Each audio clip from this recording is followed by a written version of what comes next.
Hello everyone, ఎలా ఉన్నారు? Welcome back. ఈ వీడియోకి ఎక్కువ టైం తీసుకోను. నిన్న నైట్ 'వీరభద్రుడు' మూవీ చూసా. నాకైతే జస్ట్ యావరేజ్ అనిపించింది. బేసిక్‌గా మూవీలో హీరో ఎంట్రీ 40 మినిట్స్ తర్వాత ఉంటుంది.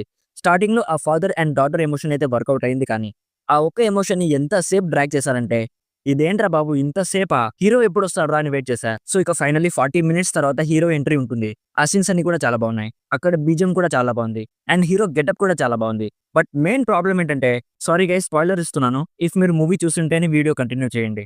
అక్కడ కోర్ట్ బయట వీరభద్రుడి విగ్రహం ఉంటుంది కదా! అక్కడ ఎండు మిరపకాయలు దంచి విగ్రహానికి రాస్తే ఎంత పెద్ద ప్రాబ్లమ్‌లో ఉన్నా కూడా దేవుడొచ్చి కాపాడుతాడు అంటారు కదా!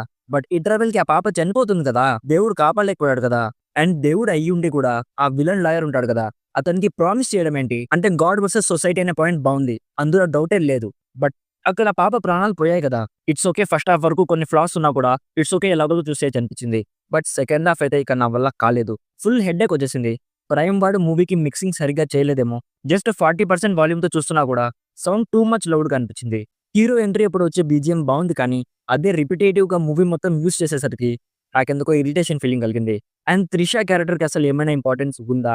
అసలు జస్ట్ ఏదో ఉండాలంటే ఉందంతే. బేసిక్‌గా ఒక మంచి ఐడియాని కమర్షియాలిటీ మిక్స్ చేసి చెడగొట్టేసారనిపించింది. And I believe in our judicial system. మాకు కోర్ట్ నుంచి న్యాయం జరిగింది. సో నా పాయింట్ ఆఫ్ వ్యూలో మరి ఇంత కరప్షన్ అయితే ఉండదు. లంచాలు తీసుకుంటారు. అది ఎక్కడైనా జరిగేదే. బట్ దాన్ని సినిమాలోని స్టోరీని డ్రాగ్ చేయడానికి టూ మచ్ ఓవర్‌గా చూపించారనిపించింది. అండ్ హీరో గారు ఓన్ డబ్బింగ్ చేశారంట. నాకైతే ఆయన తెలుగు డబ్బింగ్ అస్సలు నచ్చలేదు. ఈ మూవీ థియేటర్‌లో రిలీజ్ అయినప్పుడు చాలా మంది చాలా గట్టిగా లేపారు గైస్. ఆ రేంజ్‌లో అయితే డెఫినైట్‌లీ లేదు. అండ్ లాస్ట్‌లో పార్ట్ 2 కూడా వస్తుందని చూపించారు. అది తీయకపోవడమే మంచిది. సో ఓవరాల్‌గా it was just an average movie. Suriya గారి లాస్ట్ మూవీస్ కంటే కూడా ఇది కొంచెం బెటర్ అనిపించింది. ఎందుకంటే 'రెట్రో' అండ్ 'కంగు' అయితే నేను థియేటర్‌లో చూసాను. 'కంకర రాడ్' మూవీస్ అవి. సో ఓవరాల్‌గా 'వీరభద్రుడికి' నా సైడ్ నుంచి recommended 40% as a over the top and unrealistic movie which doesn't even tries to engage the audience. So ఇది guys 'Veerabhadrudu' movie review. Already ఈ మూవీ మీరు చూసుంటే మీకెలా అనిపించిందో కామెంట్స్‌లో మాతో షేర్ చేసుకోండి. వీడియో నచ్చితే లైక్ చేయండి. మరిన్ని రివ్యూస్ అండ్ రికమెండేషన్స్ కోసం మన ఛానెల్‌ని ఇప్పుడే సబ్స్క్రైబ్ చేసుకోండి. Thank you so much for watching. Meet you in my next video. By bye guys.